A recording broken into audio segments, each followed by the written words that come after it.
Hello children, welcome to us education. आज हम करेंगे 11वीं क्लास की हिंदी की किताब अंतरा का 8वां चैप्टर उसकी माँ। इसका करेंगे हम सारांश, ताकि ये चैप्टर आपको काफ़ी अच्छे से समझ में आ जाएगा। तो आइए देखते हैं कि इस चैप्टर में क्या बताया गया है। कहानी है वो लिखी गई है पांडे बेचन शर्मा जी के द्वारा, और उसकी माँ लेखक की स्वाधीनता संग्राम से प्रेरित कहानी है।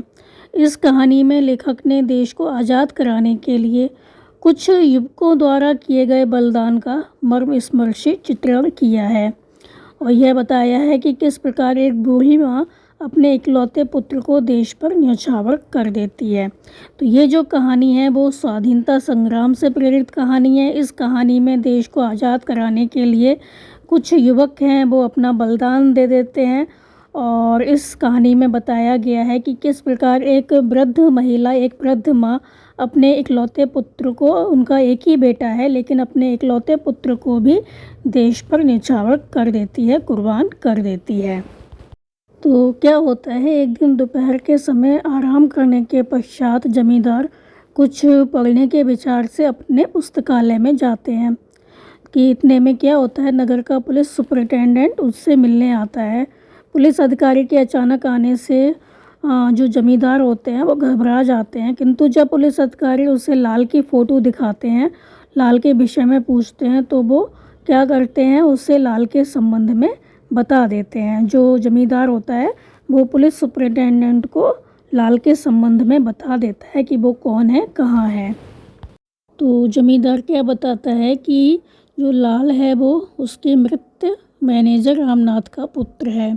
तो उसके जो मैनेजर थे जिनका नाम रामनाथ था, वो उसी का पुत्र है। कॉलेज में पढ़ता है और उसके बंगले के सामने अपनी बूढ़ी माँ के साथ एक 2 मंजिले मकान में रहता है।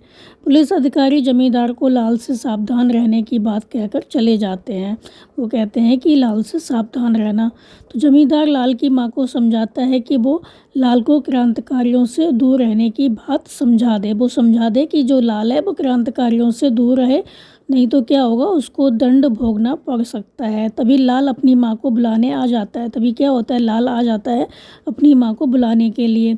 तो जमींदार लाल को कहता है कि तुम ब्रिटिश सरकार के विरुद्ध षड्यंत्र करना छोड़ दो, तुम ये सब काम मत करो, लेकिन तो तुमको क्या होगा, सज़ा मिल सकती है। अगर तुम ये सब काम करोगे, क्रांतिकारियों के साथ रहोगे और ब्रिटिश सरकार के विरुद्ध आवाज़ उठाओगे, तो तुमको सज़ा भुगतनी पड़ सकती है। तो लाल देश को पराधीन नहीं देख सकता था, वो देशभक्त था, और जमींदार से वो क्या करता है, तर्क वितर्क करने लगता है। तो वो देश को स्वतंत्र कराने के लिए कुछ भी करने को तैयार है।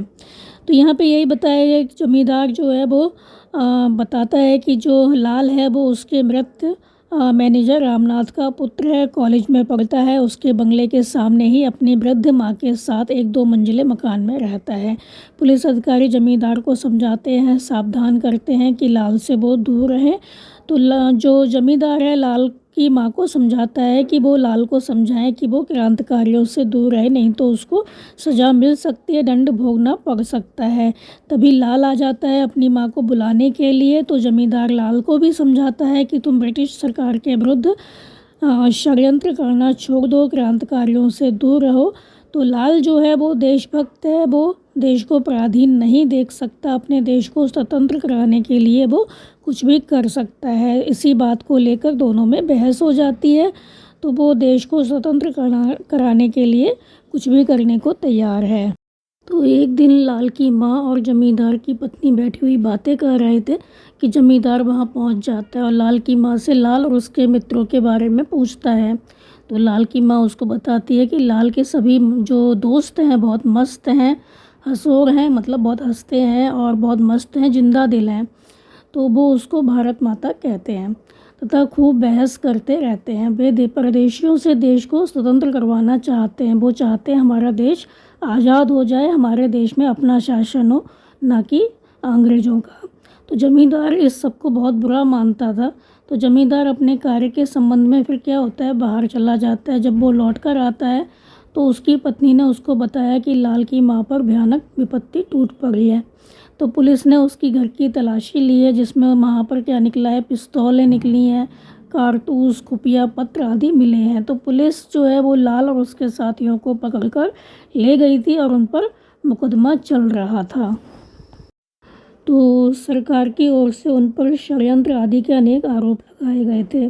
तो सरकार के डर से कोई भी वकील उनकी पैरवी के लिए आगे नहीं आता था, मतलब उनका केस लड़ने को तैयार नहीं था। तो लाल की माँ ने घर का सारा सामान बेचा, किसी तरह से पैसे इकट्ठे किए और किसी एक मामूली से वकील को पैरवी के लिए तैयार किया। किंतु अंत में अदालत ने लाल, बंगर तथा 2 अन्य लड़कों को फांसी और अन्य 10 लड़कों को 10 से 7 वर्ष तक की कड़ी सज़ा सुना दी। तो लाल को फांसी हो गई, मतलब लाल को फांसी की सज़ा सुनाई गई। तो लाल की माँ के समस्त जो प्रयत्न थे वो बेकार हो गए। तो जब से लाल और उसके साथी पकड़े गए थे तो लाल की माँ के मोहल्ले का कोई भी व्यक्ति उनसे बात नहीं करता था, क्योंकि वो एक विद्रोही की माँ थी। तो लोगों को डर लगता था कि अगर हम उनसे बात करेंगे तो पुलिस उनको भी पकड़ लेगी। तो जमींदार एक दिन अपने पुस्तकालय में कोई पुस्तक देख रहा था जिस पर पेंसिल से लाल ने अपने हस्ताक्षर कर रखे थे।